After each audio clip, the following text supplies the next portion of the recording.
నమస్కారం. నేటి ధాత్రి వార్తలకు స్వాగతం. ముందుగా వార్తల్లోని ముఖ్యాంశాలు. రాష్ట్ర వ్యాప్తంగా సంజీవని ప్రాజెక్ట్ అన్న సీఎం. డిజిటల్ హెల్త్ తో వైద్య రంగంలో మార్పులు. ప్రతి కుటుంబంపై వైద్య ఖర్చుల భారం తగ్గించడమే లక్ష్యం. ఏఐ ఆధారిత వైద్య సేవలకు ప్రాధాన్యత.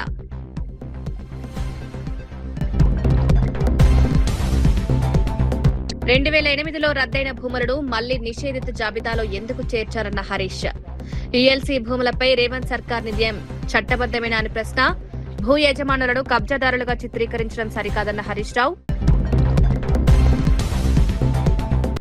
బీసీల అభ్యున్నతిని అడ్డుకునేందుకు జగన్ కుట్రలు చేస్తున్నారన్న కొల్లు రవీంద్ర. తాడేపల్లి నుంచి జగన్ అవాస్తవ ప్రచారం. బీసీలకు కూటమి ప్రభుత్వం అండా. రాజకీయ లబ్ది కోసం బీసీలను వాడుకోవద్దని వెల్లడి.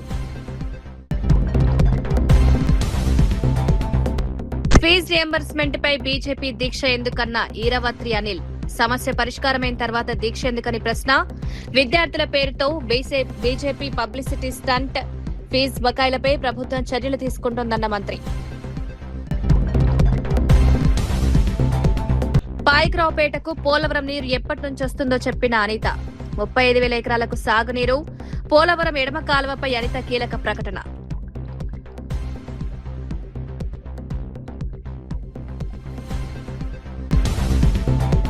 ఆంధ్రప్రదేశ్లో వైద్య సేవలను మరింత మెరుగుపరిచేందుకు చేపట్టిన సంజీవని ప్రాజెక్టును జనవరి 1 నుంచి రాష్ట్ర వ్యాప్తంగా అమలు చేయాలని ముఖ్యమంత్రి చంద్రబాబు నాయుడు అధికారులను ఆదేశించారు.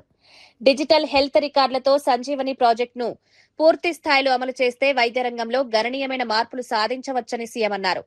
కుప్పం నియోజకవర్గం, చిత్తూరు జిల్లాలో ఇప్పటికే ప్రాజెక్టు అమలుతో మంచి ఫలితాలు వస్తున్నాయని తెలిపారు. ఈ ఫలితాలను రాష్ట్ర వ్యాప్తంగా విస్తరించాలని అధికారులను ఆదేశించారు. ప్రతి కుటుంబం విద్య, వైద్యంపై భారీగా ఖర్చు చేయాల్సి వస్తోందని, ఈ వ్యయాన్ని తగ్గించడమే సంజీవని వంటి కార్యక్రమాల లక్ష్యమని చంద్రబాబు చెప్పారు. ప్రాజెక్టు అమలుకు 90 రోజుల కార్యాచరణ ప్రణాళికను అధికారులు సిద్దం చేశారు. ఇందులో బేస్ లైన్ అధ్యయనం, డిజిటల్ మౌలిక వసతుల ఏర్పాటు, వైద్య సిబ్బందికి శిక్షణ, సర్టిఫికేషన్, జాతీయ రాష్ట్ర పోర్టల్స్ తో అనుసంధానం వంటి అంశాలున్నాయి. 28 జిల్లాల్లో వైద్య సిబ్బందికి శిక్షణ ఇవ్వనున్నట్లు అధికారులు తెలిపారు. డిజిటల్ టెక్నాలజీ, ఏఐ ఆధారిత ఆరోగ్య సేవలకు ప్రాధాన్యతనివ్వాలని సీఎం సూచించారు. తెలంగాణలో ఫీజు రియంబర్స్మెంట్ పై కాంగ్రెస్ ప్రభుత్వం ఇప్పటికే విధానపరమైన నిర్ణయం తీసుకుని నిధులు విడుదల చేసిందని తెలంగాణ ఖనిజాభివృద్ది సంస్థ చైర్మన్ ఈరవత్రి అనిల్ తెలిపారు. ప్రభుత్వం నిర్ణయం తీసుకున్న తర్వాత బీజేపీ నేత రామచంద్రరావు చేపట్టిన 48 గంటల నిరాహార దీక్షకు ఎలాంటి అర్థం లేదని విమర్శించారు. ఫీజు రియంబర్స్మెంట్ బకాయిలపై ప్రభుత్వం చర్యలు తీసుకుంటున్నప్పటికీ బీజేపీ రాజకీయ ప్రయోజనాల కోసం దీక్షను చేపట్టిందని ఆరోపించారు. విద్యార్థుల సమస్యలు పరిష్కరించేందుకు కాంగ్రెస్ ప్రభుత్వం కట్టుబడి ఉందన్నారు. పెండింగ్ లో ఉన్న బకాయిలను దశల వారీగా విడుదల చేసే ప్రక్రియ కొనసాగుతుందని తెలిపారు. ప్రభుత్వం తీసుకున్న నిర్ణయాలను ప్రజలకు వివరించాల్సిన బాధ్యత తమపై ఉందన్నారు. బీజేపీ నేతలు వాస్తవాలను తెలుసుకోకుండా విమర్శలు చేస్తున్నారని ఆరోపించారు. విద్యార్థుల విద్యకు ఎలాంటి ఆటంకం కలగకుండా ప్రభుత్వం చర్యలు తీసుకుంటుందన్నారు. ఫీజు రియంబర్స్మెంట్ నిధుల విషయంలో ప్రభుత్వం పారదర్శకంగా వ్యవహరిస్తోందని పేర్కొన్నారు. రాజకీయంగా ప్రభుత్వాన్ని ఇబ్బంది పెట్టేందుకే బీజేపీ నిరాహార దీక్ష చేపట్టిందని విమర్శించారు. బీఆర్ఎస్ ప్రభుత్వ హయాంలో 4 సంవత్సరాలు కంటిన్యూగా విద్యార్థులకు ఫీ రియంబర్స్మెంట్ ఇవ్వనప్పుడు మరి ఇదే భారతీయ జనతా పార్టీ, రాష్ట్రంలో ఉన్న భారతీయ జనతా పార్టీ ఎందుకు దీక్ష చేయాలని అడుగుతున్నా. ఆ రోజు కిషన్ రెడ్డి గారు ఎందుకు దీక్ష చేయలే? బండి సంజయ్ గారు ఎందుకు దీక్ష చేయలే? మరి ఈరోజు విధానపరమైన నిర్ణయం తీసుకున్న తర్వాత 240 కోట్ల రూపాయలు బ్యాంకులో వేసిన తర్వాత దీక్ష చేస్తే దానికి ఏమైనా అర్థం ఉంటుందా? అసలు మీ పోరాటం అంతా కెమెరాల కోసం ఆరాటం. కెమెరా ముందు కనబడాలా, ఫోజులు ఇవ్వాలా, పోరాటం చేస్తున్నట్టు భ్రమ కల్పించాలా. ఇది మీ విధానం. పక్క రాష్ట్రంలో మీరే కదా అధికారంలో ఉన్నది. అక్కడ తెలుగుదేశం పార్టీతో కలిసి మీరు ప్రభుత్వం ఏర్పాటు చేసినారు కదా, ఎన్డీఏ అధికారంలో ఉంది కదా. మరి అక్కడ 7,800 కోట్ల రూపాయల బకాయిలు ఉన్నాయని చెప్పేసి అంటున్నారు కదా. ఆడబోయి దీక్ష చేయండి, ఈడ కాదు. దీక్ష చేయాల్సింది మీరు ఆడ. పోనీ ఈ దేశంలో భారతీయ జనతా పార్టీ పాలిస్తున్న రాష్ట్రాలు ఉత్తరప్రదేశ్ కావచ్చు, మధ్యప్రదేశ్ కావచ్చు, రాజస్థాన్ కావచ్చు, ఢిల్లీ కావచ్చు, ఒరిస్సా కావచ్చు, ఇంకా ఇతర రాష్ట్రాల్లో ఎక్కడైనా, మహారాష్ట్రలో కావచ్చు, ఎక్కడైనా కానీ ఫీ రియంబర్స్మెంట్ స్కీమ్ ఉందా అని అడుగుతున్నా. ఏడలేదు. అక్కడ పోయి ధర్నాలు చేయి రామచంద్రరావు గారు. ఈ వయసులో మీరు ధర్నా చేయడం ఏంటి? 48 గంటలు దీక్ష చేస్తే అదేదో ఆంబోతుల అరవింద్ ఉంటాడుగా, ఈ వయసులో మీరు చేయడం కూడా మంచిది కాదు రామచంద్రరావు గారు. అరవింద్ లాంటి ఆంబోతులతోనో ఇంకెవరితోనో పుష్టిగా ఉండేటోళ్ళతోని ధర్నా చేస్తే కనీసం మీకైనా మీ ఆరోగ్యానికైనా మంచిది. మీరెందుకు చేశారో నాకు అర్థం కాలే. మరి మీ రాష్ట్రాల్లో పరిస్థితి అది. ఉత్తరప్రదేశ్లో భయంకరమైన పరిస్థితి. అక్కడ ఫీ రియంబర్స్మెంట్ లేదు. ఇక మధ్యప్రదేశ్లో, మీ నిర్వాహకం గురించి కూడా మేము చెప్పాలి కదా. మధ్యప్రదేశ్లో ఇగో నిన్న అంటే ఆగస్ట్ 21 నాడు MP scholarship delay, 3.5 lakh students await funds as bank error stall payments. ఇది ఎన్ని రోజుల నుంచి? రాష్ట్ర ప్రగతిని, బీసీల అభ్యున్నతిని అడ్డుకునేందుకు తాడేపల్లి నుంచి జగన్ కుట్రలు చేస్తున్నారని మంత్రి కొల్లి రవీంద్ర విమర్శించారు. ఎన్డీఏ ప్రభుత్వం బీసీల సంక్షేమానికి పూర్తిగా కట్టుబడి ఉందని తెలిపారు. గత వైఎస్సార్సీపీ పాలనలో బీసీలను పూర్తిగా నిర్వీర్యం చేశారని ఆరోపించారు. బీసీలకు విద్య, ఉపాధి, రాజకీయ అవకాశాలు కల్పించడంలో కూటమి ప్రభుత్వం ప్రత్యేక దృష్టి పెట్టిందన్నారు. తాడేపల్లి నుంచి వస్తున్న అవాస్తవ ప్రచారాలను ప్రజలు నమ్మొద్దని కోరారు. బీసీల అభివృద్ది కోసం ప్రభుత్వం చేపడుతున్న కార్యక్రమాలను ప్రజలకు వివరించారు. గ్రామీణ ప్రాంతాల్లో బీసీ వర్గాలకు మౌలిక వసతులు, ఉపాధి అవకాశాలు పెంచేందుకు చర్యలు తీసుకుంటున్నామన్నారు. బీసీ సంక్షేమ పథకాల అమలులో పారదర్శకత పాటిస్తున్నామన్నారు. గత ప్రభుత్వంలో బీసీలకు న్యాయం జరగలేదన్న విమర్శలను ప్రస్తావిస్తూ ప్రస్తుత ప్రభుత్వం సమగ్రంగా పనిచేస్తోందన్నారు. రాజకీయ ప్రయోజనాల కోసం బీసీలను ఉపయోగించుకునే ప్రయత్నాలు జరుగుతున్నాయని ఆరోపించారు. 19 నుంచి కూటమి ప్రభుత్వం కొనసాగుంటే ఇవాళ ఆంధ్ర రాష్ట్రంలో సస్యశ్యామలంగా ఉండేది. దురదృష్టం, మీ వల్ల మరి ఈరోజు ప్రాజెక్టులన్నీ కూడా దెబ్బతిన్నాయి.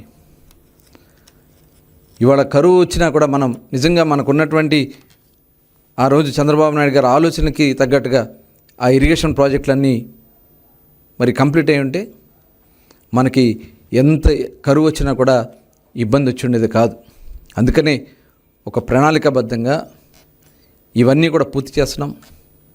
మరి మీ నిర్లక్ష్యం కారణంగా అన్నమయ్య ప్రాజెక్టులో మీ ఇసుక దోపిడీకి గేట్లు కొట్టుకుపోతే 39 మంది చనిపోయారే. ఎక్కడికి పోయారు మీరంతా?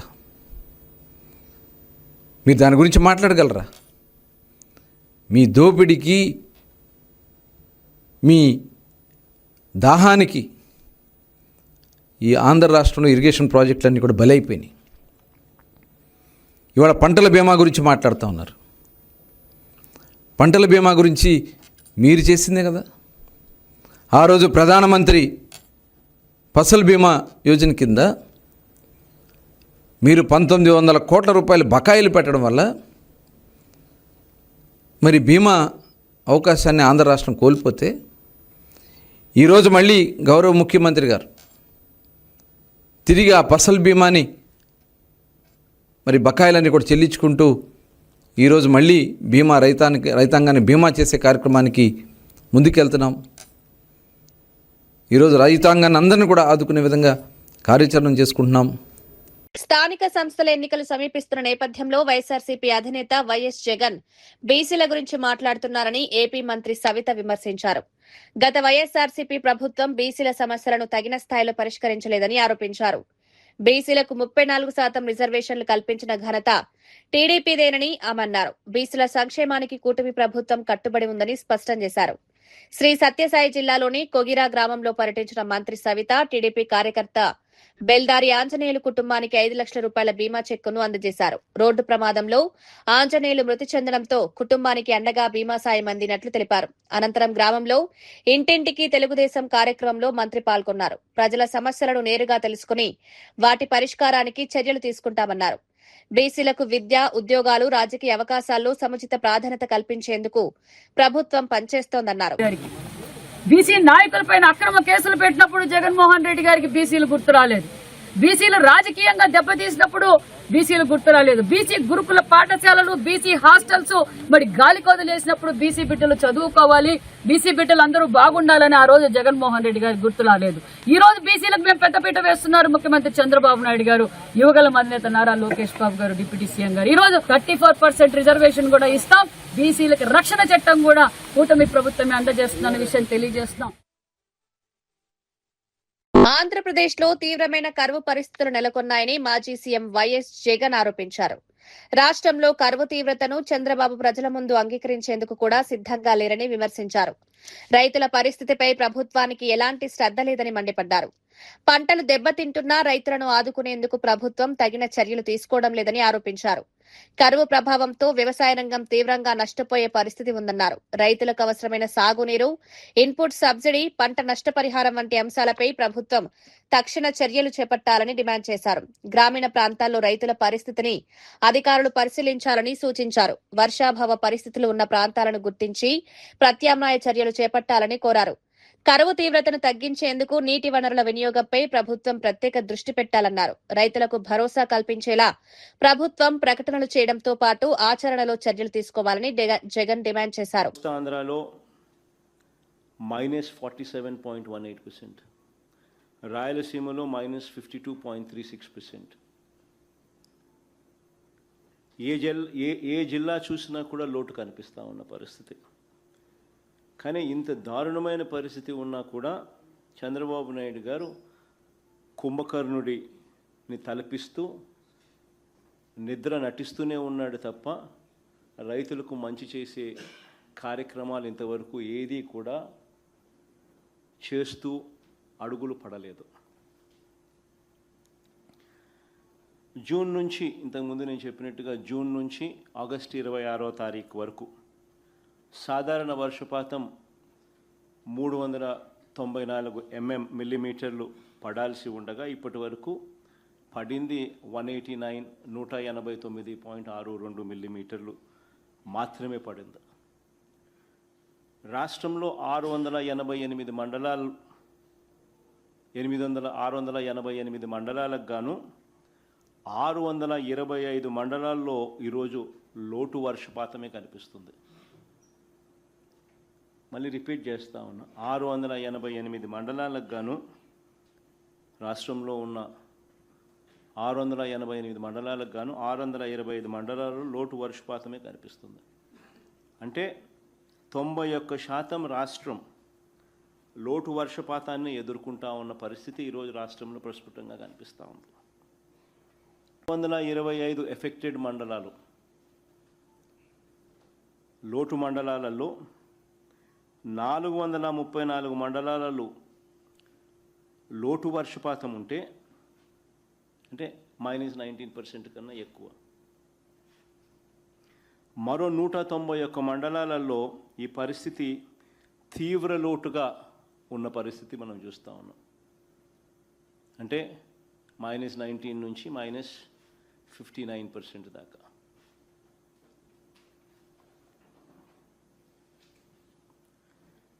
ఇక జిల్లాల పరంగా చూస్తే 28 జిల్లాలకు 28 జిల్లాల్లోనూ 28 జిల్లాలకు 28 జిల్లాల్లోనూ లోటు వర్షపాతమే కనిపిస్తూ ఉంది. శాసనసభలో సభ్యులపై సీఎం రేవంత్ రెడ్డి, కాంగ్రెస్ ఎమ్మెల్యేలు ఉపయోగించిన అసభ్య పదజాలం ఎథిక్స్ కమిటీకి కనిపించడం లేదా అని మాజీ మంత్రి బీఆర్ఎస్ ఎమ్మెల్యే వంశీప్రసాద్ రెడ్డి ప్రశ్నించారు. నైతిక విలువలు అందరికీ సమానంగా వర్తించాలన్నారు. ఒకే అంశంపై ఒకరికి ఒక నిబంధన, మరొకరికి మరో నిబంధన ఉండకూడదని స్పష్టం చేశారు. కౌశిక్ రెడ్డికి వర్తించే నిబంధనలే సీఎం రేవంత్ రెడ్డికి, కాంగ్రెస్ నాయకులకు కూడా వర్తించాలని డిమాండ్ చేశారు. ముందుగా రేవంత్ రెడ్డినే ఎథిక్స్ కమిటీ ముందుకు పిలిచి ఆయన వ్యాఖ్యలపై విచారణ జరపాలన్నారు. శాసనసభలో సభ్యులు పరస్పరం గౌరవంగా వ్యవహరించాల్సిన బాధ్యత ఉందన్నారు. సభా సాంప్రదాయాలను కాపాడాల్సిన బాధ్యత అధికార, ప్రతిపక్ష సభ్యులందరిపైనా ఉందన్నారు. నిబంధనలు ఉల్లంఘించిన వారిపై పార్టీ, పదవులతో సంబంధం లేకుండా చర్యలు తీసుకోవాలని కోరారు. ఎథిక్స్ కమిటీ నిర్ణయాల్లో రాజకీయ వివక్ష ఉండకూడదన్నారు. అధికార పార్టీకి చెందిన సభ్యులు తప్పు చేసినా అదే విధంగా చర్యలు తీసుకోవాలని డిమాండ్ చేశారు. చేస్తా ఉన్నా ఈ ముఖ్యమంత్రినే ముందు ఎథిక్స్ కమిటీ ముందుకు పిలవాలి. ఫస్ట్ పిలవాల్సింది ఆయన్నే. ఇప్పుడు నైతిక విలువలంటే అందరికి ఒక రకంగానే వర్తించాలి. కౌశిక్ రెడ్డికి ఒక తిరిగా, ముఖ్యమంత్రికి ఒక తిరిగా, దానం నాగేందర్కి ఒక తిరిగా, సామేల్ గారికి ఒక తిరిగా, ఇట్లా ఎవరికి వాళ్ళతో విడివిడిగా కాదు కదా. కౌశిక్ రెడ్డికి ఏ నిబంధనలు ఏ రూల్స్ వర్తిస్తాయో వాళ్ళకు కూడా అదే రూల్స్ వర్తించాలి. అప్పుడే దాన్ని ఎథిక్స్ కమిటీ అంటారు.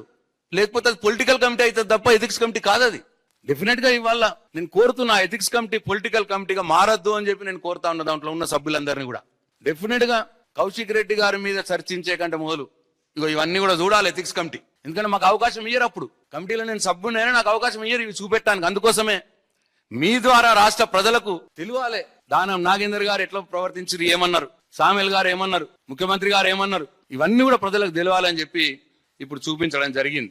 ఉత్తరాంధ్రలో సాగునీటి ప్రాజెక్టు విషయంలో కీలక ముందడుగు పడుతోంది. పోలవరం ఎడమ కాలువ నుంచి అనకాపల్లి జిల్లా పాయకరావుపేట ప్రాంతానికి త్వరలో నీరు చేరే అవకాశం ఉంది. ఈ నేపథ్యంలో రాష్ట్ర హోంమంత్రి అనిత కాలువ పనులు ఏర్పాట్లను పరిశీలించి అధికారులతో సమీక్షించారు. ముఖ్యమంత్రి చంద్రబాబు నాయుడు త్వరలో పోలవరం ఎడమ కాలువ నీటికి హారతి ఇవ్వనున్నారని తెలిపారు. కాలువ ద్వారా పాయకరావుపేట నియోజకవర్గంలో సుమారు 35,000 ఎకరాలకు సాగునీరు అందే అవకాశం ఉందన్నారు. ఈ నీటితో ఉత్తరాంధ్ర రైతుల చిరకాల సాగునీటి కల నెరవేరుతుందని అనిత పేర్కొన్నారు. కాలువ పనులు పూర్తి చేసేందుకు అధికారులు వేగంగా చర్యలు తీసుకోవాలని సూచించారు.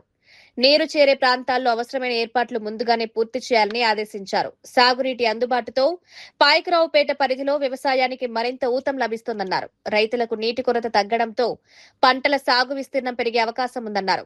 పోలవరం అంట అటువంటి పోలవరం ఈ రోజు మన ఊర్లోకి, ఆ పోలవరం ద్వారా నీళ్లు, గోదావరి నీళ్లు మన ఊర్లోకి వస్తున్నాయి, మన పంట పొలాలకు వస్తున్నాయి అన్నది ఈ రోజు చరిత్ర.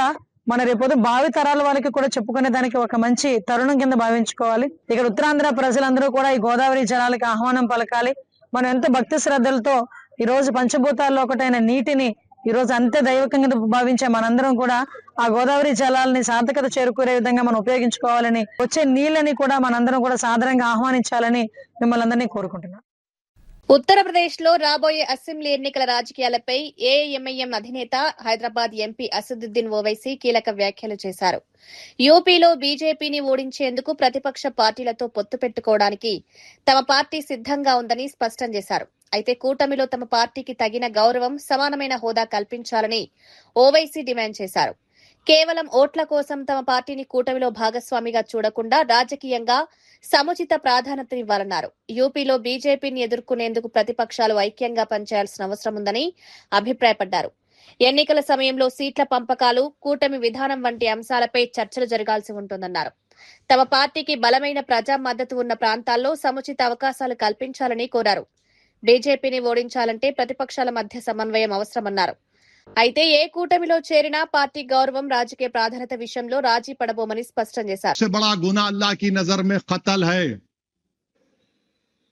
है और हदीस शरीफ में आया है कि तुम जिसको आज कत्ल कर रहे हो ना, वो उसी खून आलूदा हालत में अल्लाह के अर्श के सामने आकर कहेगा, परवरदिगार मुझसे इंसाफ कर दे, जिन लोगों ने मुझे मारा था।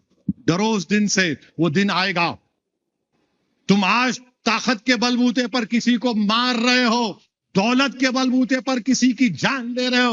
अरे वो दिन आएगा मेरे प्यारे, जब सब मरेंगे, जमीन में जाएंगे, दोबारा उठाए जाएंगे और हिसाब होगा। और मैं हुकूमत से एक नुमाइंदगी कर दिया हूं और फिर से करने जा रहा हूं कि एक एंटी मर्डर स्क्वाड बनाना चाहिए हैदराबाद, साइबराबाद और मलकाजगिरी पुलिस कमिश्नरेट में। एक एसीपी, 2 इंस्पेक्टर, 1 एसआई और 15 कांस्टेबल होना उसमें, और इन लोगों को जिम्मेदारी देना इन्वेस्टिगेशन से लेके चार्जशीट तक, और एक बेहतरीन पब्लिक प्रोसिक्यूटर को तखर्रुर करके ताकि जो कत्ल करता है उसको सजा मिलना और उसका ट्रायल कम से कम 1 साल में खत्म होना। मैं जाकर नुमाइंदगी करूंगा, यह कत्ल खत्म होना चाहिए।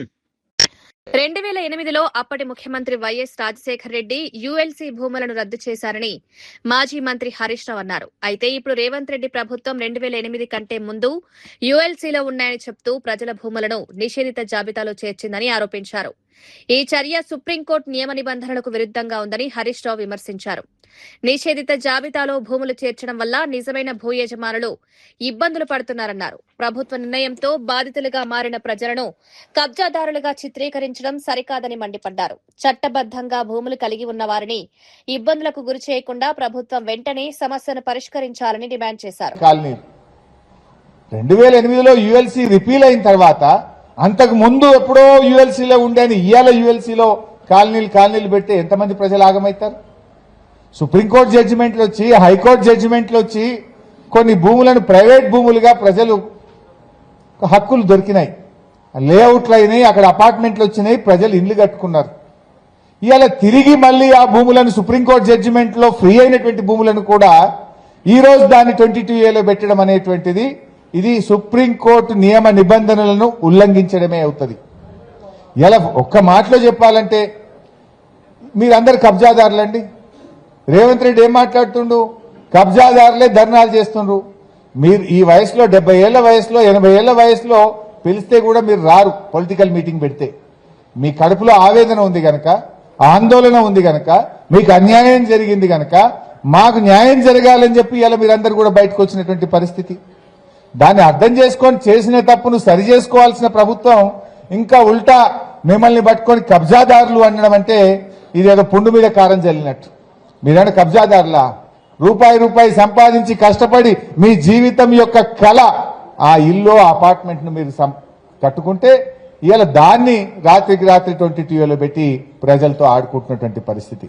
తెలంగాణలో చేపట్టిన స్పెషల్ ఇంటెన్సివ్ రివిజన్ ఎస్ఐఆర్ ఓటర్ల జాబితా ప్రక్రియలో కాంగ్రెస్ ప్రభుత్వం అక్రమాలకు పాల్పడుతోందని బీజేపీ నేత మాజీ మంత్రి మర్రి శశిధర్ రెడ్డి ఆరోపించారు. హైదరాబాద్లోని బీజేపీ రాష్ట్ర కార్యాలయంలో నిర్వహించిన విలేకరుల సమావేశంలో ఆయన ఈ వ్యాఖ్యలు చేశారు. నిబంధనలకు విరుద్దంగా వ్యవహరిస్తూ ఓటర్ల హక్కులను కాలరాస్తున్నారని ఆరోపించారు.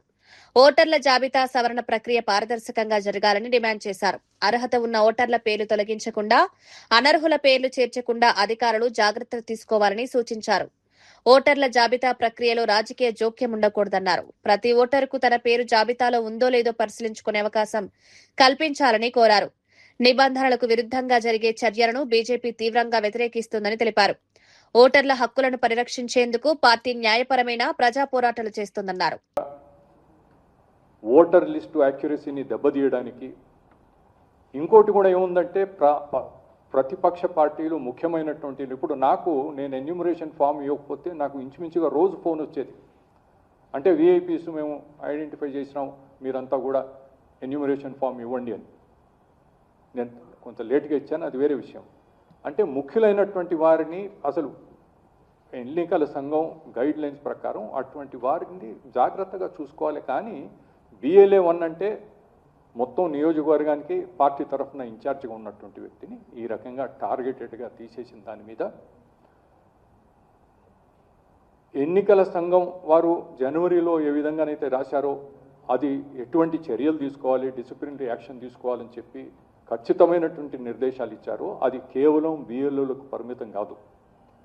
CEO,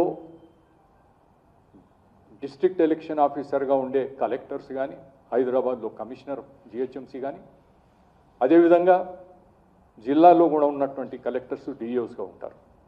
తర్వాత ERO, ప్రతి నియోజకవర్గాన్ని ఉండేటువంటి ERO, ఆయన కింద ఉండే supporting staff AERO, BLO supervisors వీళ్ళంతా ఎవరు తప్పు చేసినా ఖచ్చితంగా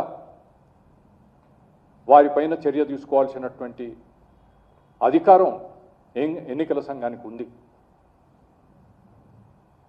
ఎన్యూమరేషన్ ఫామ్ కింద రాసినప్పుడు మనం సంతకం పెట్టకముందు దాంట్లో ఏముందంటే చాలా క్లియర్. ఎన్యూమరేషన్ ఫామ్ గురించి ఏదైనా తప్పుడు సమాచారం ఇస్తే ప్రజాప్రాతినిధ్యం చట్టం 1950 సెక్షన్ 31 ప్రకారం 1 సంవత్సరం జైలు శిక్ష పడుతుంది. అంటే ఎవరు కూడా తప్పులు చేయొద్దు, వాస్తవాలు రాయాలి అని ఓటర్లకు తెలియజేయడానికి. అధికారులు తప్పు చేస్తే సెక్షన్ 32 ప్రకారం ఇదే చట్టం కింద వారికి జైలు శిక్ష కూడా ఉంది. వారిని ముందు సస్పెండ్ చేయాలి, విధుల నుంచి తప్పించాలి, సస్పెండ్ చేయాలి, జైలు శిక్ష కూడా ఉంటుంది. ఇవన్నీ కూడా అంటే ఉద్దేశపూర్వకంగా ఒక ప్రముఖమైనటువంటి వ్యక్తి బిఎల్ఏగా ఉండేటువంటి BLA 1గా ఉన్నటువంటి వ్యక్తిని ఈ విధంగా తీయడం అంటే మేము దీంతో పాటు రాష్ట్ర వ్యాప్తంగా కూడా అనేక ఉదాహరణలు ఉన్నాయి. నేను ఉండేటువంటి నా స్వంత బూత్ ఏదైతే నేను ఎక్కడైతే ఓటర్గా ఉన్నానో ఆ కాలనీ ప్రెసిడెంట్గా ఉన్నటువంటి వ్యక్తి 10 సంవత్సరాలు అంటే మొదటి నుంచి కాలనీ ఎస్టాబ్లిష్ అయినప్పటి నుంచి ఆయన ఉన్నటువంటి వ్యక్తి వారి కుటుంబం మొత్తం పేరు తీసేశారు. అట్లా చూస్తూ పోతే చాలా ఉన్నాయి. పూతలపట్టు నియోజకవర్గంలోని తలుపులపల్లి సమీపంలో నూతనంగా ఏర్పాటు చేసిన elite vista infra ventures premium ప్లాట్ల లేఅవుట్ ను ఎమ్మెల్యే డాక్టర్ కలికిరి మురళీమోహన్ ప్రారంభించారు. ఈ కార్యక్రమానికి ఆయన ముఖ్య అతిథిగా హాజరై ప్రాజెక్టును ప్రారంభించారు. ఆధునిక సదుపాయాలతో ప్రీమియం ప్లాట్ల లేఅవుట్ ను అభివృద్ధి చేసిన నిర్వాహకులను ఎమ్మెల్యే అభినందించారు. ప్రాంతంలో మౌలిక వసతుల అభివృద్ధికి ప్రాధాన్యత ఇవ్వాలని సూచించారు. కొత్తగా ఏర్పాటవుతున్న ప్రాజెక్టులు స్థానిక ప్రాంత అభివృద్ధికి దోహదపడాలన్నారు. ప్రజలకు నాణ్యమైన సదుపాయాలు అందేలా నిర్వాహకులు చర్యలు తీసుకోవాలని కోరారు. ఈ సందర్భంగా ప్రాజెక్టు ప్రతినిధులు లేఅవుట్ ప్రత్యేకతలను వివరించారు. ఆధునిక మౌలిక వసతులు, రహదారులు, ఇతర సదుపాయాలతో ప్రాజెక్టును రూపొందించినట్లు తెలిపారు. పెట్టుబడిదారులకు అవసరమైన సౌకర్యాలు అందించేందుకు చర్యలు తీసుకుంటున్నామన్నారు. అలాంటి గ్రామాల్లో నాణ్యమైనటువంటి రోడ్లు వేసి అండర్ గ్రౌండ్ డ్రైనేజీ సౌకర్యం కల్పించి, వీధి లైట్ సౌకర్యం కల్పించి, వాటర్ పైప్ లైన్ సౌకర్యం కల్పించి, అంటే ఇప్పుడు జీవన విధానంలో మార్పు వచ్చింది. పక్కింటోడు ఎదురింటోడు మన గురించి, మన స్థలం గురించి న్యూసెన్స్ ఉండకూడదు. ఎవరికున్న దాంట్లో వాళ్ళు గౌరవంగా బ్రతకాలన్నటువంటి జీవన విధానం అలవాటు పడిన తర్వాత చాలామంది గ్రామాల్లో కూడా స్పెసిఫిక్ ప్లేస్ చూసుకొని అక్కడికి వెళ్తున్నారు. ఎందుకంటే నిత్యం మనం అనేక రకాలైనటువంటి పని ఒత్తిడిలోనో లేకపోతే ఉద్యోగ ఒత్తిడిలోనో మనం ఉన్నటువంటి ఒత్తిడిలో పక్కింటి వాళ్ళతో ఇంకొకరితో న్యూసెన్స్ కానీ నష్టగానే ఉండకూడదు అనేది ప్రజల్లో పెరిగినటువంటి ఆలోచన, చదువుకున్న పిల్లల్లో పెరిగినటువంటి ఆలోచన. ఇలాంటి క్రమంలో ఇలాంటి స్పష్టమైనటువంటి సౌకర్యాలతో పాటుగా అన్ని విభజనలు పూర్తిగా చేసి ఈ రోడ్డు పక్కన మాకుందని, ఈ సందులో మాకుందన్నటువంటి ఇబ్బంది లేకుండా గ్రామాల్లో కూడా ఇట్లాంటి సౌకర్యం ఉండడం అనేది చాలా మంచి ఆలోచన. ఇది నగరాల్లోకి ఎందుకు పోతున్నారు జనాలు? నగరాల్లో ఇలాంటి సౌకర్యాలు ఉన్నాయని. ఈరోజు మనం ఓపెన్ డెఫికేషన్ వద్దు అని చెప్తున్నాం, కానీ పల్లెటూరులో ఒక లెటర్ని కట్టుకుంటే దానికి సంబంధించిన కనెక్షన్ ఎక్కడికి పోవాలా, టాయిలెట్ ఎక్కడికి పోవాలన్నటువంటి ఆలోచన. అదే ఇలాంటి ఒక అమ్యూనిటీ క్రియేట్ చేసినటువంటి ప్రాంతాల్లో ఉంటే ఖచ్చితంగా మనం కోరుకున్నటువంటి సౌకర్యాలన్నీ కూడా ఉండడంతో పాటు సౌకర్యం కూడా ఉంటుంది. కాబట్టి ఇలాంటి ఒక వ్యవస్థను ఏర్పాటు చేసినటువంటి ఊట్ల నాగరాజు నాయుడు గారిని, వారి కుమారుడు శ్యామ్ సుందర్ని, అట్లాగే వారి కుటుంబ సభ్యులందరినీ కూడా హృదయపూర్వకంగా అభినందిస్తున్నాను. దీన్ని సరసమైన ధరలకి మనం కూడా సూచిస్తూ ఉంటాం. మంచి సౌకర్యం కల్పించినప్పుడు వాళ్ళ ఆదాయం తక్కువ పెట్టుకొని అందరికి కూడా అందుబాటులో ఉండే ధరకి ఇమ్మని చెప్పి నాగరాజు నాయుడు గారికి సూచిస్తూ I wish all the very best. Thank you. రాష్ట్ర వ్యాప్తంగా సంజీవని ప్రాజెక్ట్ అన్న సీఎం, డిజిటల్ హెల్త్ తో వైద్య రంగంలో మార్పులు, ప్రతి కుటుంబంపై వైద్య ఖర్చుల భారం తగ్గించడమే లక్ష్యం, ఏఐ ఆధారిత వైద్య సేవలకు ప్రాధాన్యత.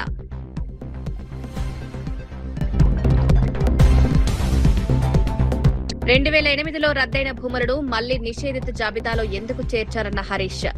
యుఎల్సీ భూములపై రేవంత్ సర్కార్ నిర్ణయం చట్టబద్దమేనా అని ప్రశ్న. భూ యజమానులను కబ్జాదారులుగా చిత్రీకరించడం సరికాదన్న హరీష్ రావు. బీసీల అభ్యున్నతిని అడ్డుకునేందుకు జగన్ కుట్రలు చేస్తున్నారన్న కొల్లు రవీంద్ర. తాడేపల్లి నుంచి జగన్ అవాస్తవ ప్రచారం, బీసీలకు కూటమి ప్రభుత్వం అండ, రాజకీయ లబ్ధి కోసం బీసీలను వాడుకోవద్దని వెల్లడి. ఫీజు రియంబర్స్మెంట్ పై బీజేపీ దీక్ష ఎందుకన్న ఈరవత్రి అనిల్. సమస్య పరిష్కారమైన తర్వాత దీక్ష ఎందుకని ప్రశ్న. విద్యార్థుల పేరుతో బీజేపీ పబ్లిసిటీ స్టంట్, ఫీజు బకాయిలపై ప్రభుత్వం చర్యలు తీసుకుంటోందన్న మంత్రి. పాయకరావుపేటకు పోలవరం నీరు ఎప్పటి నుంచి వస్తుందో చెప్పిన అనిత. 35,000 ఎకరాలకు సాగునీరు, పోలవరం ఎడమ కాలువపై అనిత కీలక ప్రకటన.